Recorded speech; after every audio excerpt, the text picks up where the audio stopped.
Nararamdaman niyo na ba na pagtatapos na, Master? Medyo malapit na. Malapit na. Representante ng neutral, ano bang masasabi natin dyan?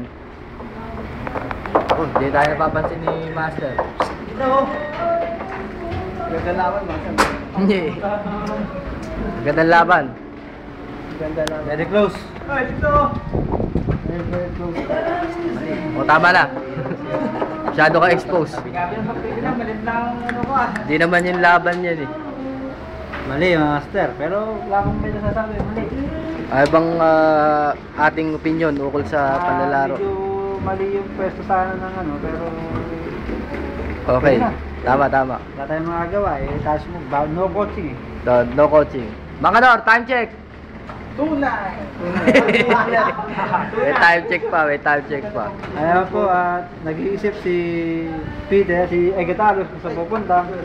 Ayan, tumira na po si Egetarius, si Hector naman. Hindi tira. At sa pagkakataong ito, nag-iisip ng taktika si Hector. Si Hector. Linawin lang po natin. Hector!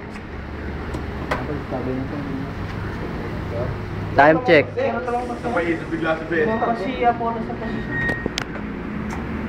Ayaw. Laman ba si Apollo? Sa ngayon, mga nakita lamang si Apollo sa position. Yan po ang representante ng The Neutrals. Kaya ito po, kung laban na ito eh, napakaganda.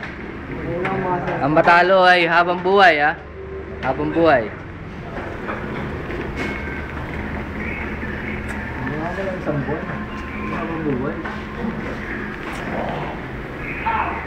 May nagre-react doon, 10 buwan daw.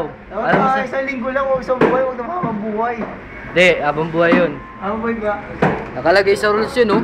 Ano, no coaching, no touch move.